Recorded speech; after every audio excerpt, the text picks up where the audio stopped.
కొన్ని కుటుంబాలలో పుట్టింటి వారికి ఆ ఇంటి నుంచి పెళ్ళై వెళ్ళిన ఆడపడుచులకు కొన్ని కారణాల వల్ల సంబంధాలు ఉండనప్పుడు తిరిగి సంబంధాలు మెరుగుపరుచుటకు ఆడపిల్ల తల్లిదండ్రులు లేదా అన్నదమ్ములు ఆమె యొక్క భర్తను పిలిచి మర్యాద చేసి పెట్టిపోతూ జరపవచ్చున. అలాగే ఆ ఆడపిల్ల తన పుట్టింటి వారిని మంచి చెడులకి పిలిచినప్పుడు వీళ్ళు వెళ్ళవచ్చున. వాళ్ళు ఇచ్చేవి తీసుకోవచ్చా? దీనికి ఏమైనా నియమాలు ఉన్నాయా? కాలపరిమితి ఏమైనా ఉందా? ఆత్మీయుల మధ్యన కలతలు రావడం అన్నది సహజం. ఇరుపక్షాల వాళ్ళకి క్షేమం కూడా కాదు.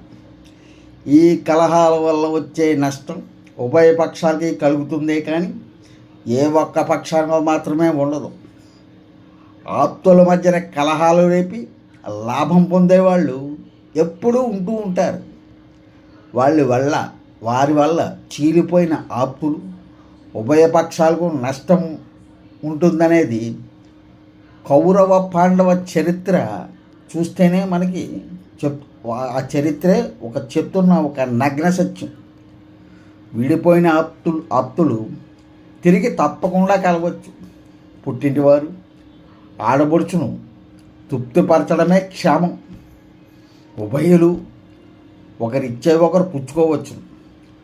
12 సంవత్సరాల పాటు కలవకపోతే, అంటే పుష్కర కాలం కలవకపోతే మాత్రం ముందుగా ఒక దేవాలయంలో కలవాలి.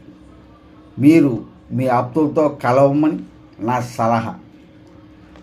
ఆ తర్వాత మీరు కలిసేందుకు మంచి చెడులకు వెళ్ళడానికి ఏ నిషేధము అన్నది వాటిల్లదు. నిషేధం లేదు.